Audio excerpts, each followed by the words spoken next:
Hola de nuevo, bienvenido al curso. Bueno, vamos a seguir en este capítulo con un componente que podemos utilizar dentro de Tableau que se parece a los grupos que hemos utilizado en el capítulo anterior, ¿vale? Son relativamente similares, pero funcionan de una manera mucho más dinámica y mucho más potente de lo que podemos hacer o de lo que podemos utilizar dentro de los grupos que hemos visto en el vídeo anterior. En este caso se trata de un componente denominado set. Conjunto, en inglés, ¿no? Entonces, ¿un conjunto qué es? Un conjunto es un elemento dinámico, que puede ser dinámico, es la principal diferencia con los grupos, es decir, que no siempre tiene los mismos elementos, como tienen los grupos, sino que es dinámico, es decir, que podemos utilizar un filtro o una condición para indicar qué elementos forman parte de ese conjunto, de ese set. Y además los podemos mezclar. Quiero decir que puedo tener varios conjuntos y hacer con ellos las típicas operaciones de tipo set, como pueden ser union, intersect, etcétera, etcétera, ¿vale? Entonces, la creación de los subconjuntos en principio es relativamente similar a la creación de un filtro. Luego lo que pasa es que el uso es un poco peculiar, ahora lo veréis en este vídeo. En primer lugar, por ejemplo, vamos a suponer que yo quiero hacer un subconjunto de categorías, ¿vale? Pensar que un set, un conjunto, no es más que una lista de elementos que cumplen alguna condición y que hace que ese elemento en un momento determinado forme parte del conjunto.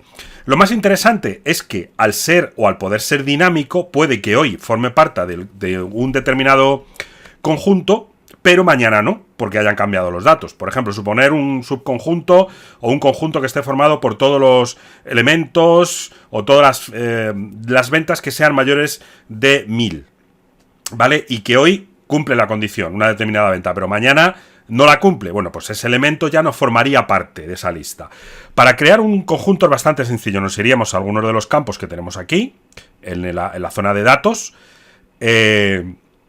Le diríamos crear y crear conjunto. ¿Veis que aquí estaría crear grupo, que es el que hemos usado en el capítulo anterior, y aquí estaría crear conjunto? ¿Veis que tiene un pequeño icono aquí de la típica intersección, ¿no? Entre dos sets, ¿de acuerdo? Entre dos conjuntos de tuplas, que al final es eso, dos conjuntos de filas, ¿no? Los que estamos manejando. Entonces le doy aquí a conjunto y veis, se parece bastante a crear un filtro. Veis que tenemos un filtro general donde podemos seleccionar de manera fija un conjunto de elementos. Esta sería, si elijo esta opción, son muy similares a los grupos, ¿vale? Acordaros que los grupos yo podía ir cogiendo un determinado valor y lo podía ir añadiendo. En este caso es similar, pero claro, puedo hacer otras cosas que no puedo hacer con los grupos.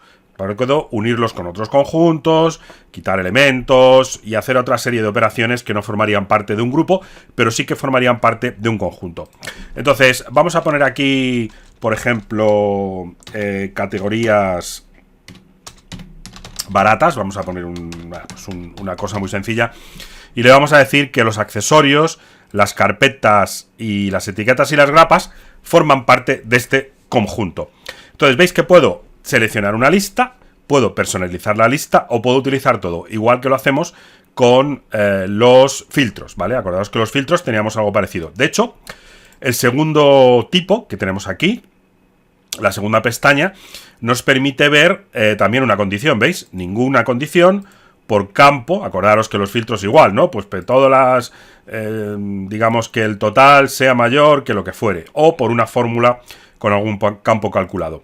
Y luego, aquí el límite es donde también le podemos decir, por ejemplo, que solo quiero que formen parte de este set los 10 elementos que tengan más, que sean el top de la suma de beneficio. Es decir, los 10 productos con más beneficio, las 10 categorías con más beneficio. Bueno, en este caso voy a dejar este valor inicial, donde tengo solo 4 elementos. Entonces, si ahora le doy aquí a aceptar, puedo comprobar que crea otro nuevo elemento, otro nuevo campo, vamos a llamarlo así, donde pone, veis, categorías baratas. Además se identifica aquí un poco el iconito que aparece aquí, nos permite indicar qué tipo de objeto es.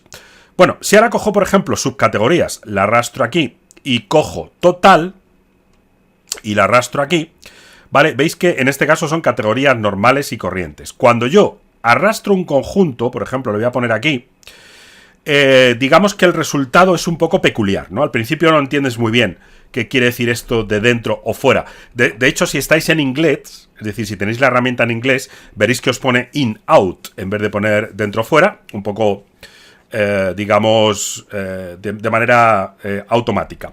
Claro, y uno primero se pregunta, pero bueno, ¿qué es esto de dentro-fuera? ¿Qué significa esto? Bueno, básicamente lo que nos está indicando es si la fila donde me encuentro en ese momento, o el dato donde me encuentro en ese momento, al que esté haciendo referencia, en este caso a la subcategoría, está dentro o fuera de este subconjunto, ¿vale? Entonces vemos que los accesorios, las carpetas, las etiquetas y las grapas están dentro, están in, o sea, forman parte del conjunto, mientras que el resto de elementos no forman parte del conjunto. Bueno, al principio puede ser un poco confuso, dices, bueno, ¿y esto en realidad a mí para qué me vale? Es decir, ¿qué me aporta esto? Bueno, para empezar, cuando estoy trabajando con este tipo de elementos, yo aquí, que veis que lo ha situado aquí arriba, bueno, aunque con esto, como siempre, yo puedo jugar, ¿vale? Puedo ir poniéndolo de forma que aparezca de una manera o de otra, ¿vale? Pero bueno, lo he dejado así, básicamente para que quede pues un poquito más claro. Entonces, si pincho aquí, en este elemento dentro o fuera, veis que pone aquí mostrar dentro fuera o mostrar solo los miembros del conjunto. Es decir, que yo puedo llegar aquí y hacer esto. Entonces, en este caso, lo que les estoy diciendo es que estoy haciendo un filtro para todos aquellos elementos que solo formen parte del subconjunto o del set categorías baratas. Si vuelvo a entrar aquí y le vuelvo a decir mostrar dentro o fuera, muestra todos. Vemos que es bastante sencillo. Normalmente, en vez de poner dentro o fuera, pues suelo poner algún tipo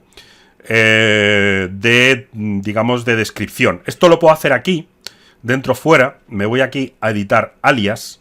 Y dentro de editar alias, veis, me dice, bueno, tengo in, out. Y aquí puedo poner un texto que lo identifique. Por ejemplo, yo que sé, como estoy con... Le voy a decir que cuando está dentro es barato y cuando está fuera es caro. Como veis es un ejemplo un poco tonto, pero que nos permite ver esto. Entonces, claro, veis que en este caso sí que estamos identificando este elemento con uno o con otro elemento más, ¿vale? Con otro valor más. También puedo incluso quitar el encabezado. Es decir, puedo quitar esto, ¿vale? De forma que si yo no quiero que aparezca ese texto, pero sí que quiero manejar si los elementos están dentro o fuera de ese subconjunto. Entonces yo al trabajar con subconjuntos, fijaros que es tan sencillo como arrastrarlo aquí. Es decir, yo podría filtrar este y ponerlo aquí, como hemos hecho. No hace falta que lo ponga o que forme parte propiamente dicha de la, digamos, de la visualización. Aunque por supuesto siempre puedo hacerlo. Entonces con esto yo ya me puedo manejar. ¿De acuerdo? Claro, si yo vuelvo a arrastrar esto a, digamos, aquí a categorías baratas, pues la verdad es que no queda muy para allá. Por lo tanto, normalmente lo utilizo como filtro al indicar o al crear un subconjunto. ¿Puedo añadir más elementos? Por supuesto, puedo llegar aquí, ¿veis? En editar conjunto y decir que ahora las copiadoras también forman parte de este subconjunto, ¿vale? Lo voy a poner ordenadito para que se vea un poquito mejor, ¿vale? Si me deja, que no lo tengo seleccionado. Vamos a ver. Ahora. O así. ¿De acuerdo? Entonces, ¿veis? Ahora mismo tengo, si os fijáis, cuando me pongo dentro de lo que es alguno de las barras, veis que la descripción que pone es dentro o fuera de categorías baratas. Entonces, de esta forma puedo manipularlo, ¿no? Si yo ahora le quito este filtro para volver a ver todos los elementos anteriores, veis que en este caso, veis, me está poniendo por un lado los caros y por otro lado los baratos, ¿lo veis? De forma que también puedo hacer ejemplos bastante potentes, como es este caso de aquí.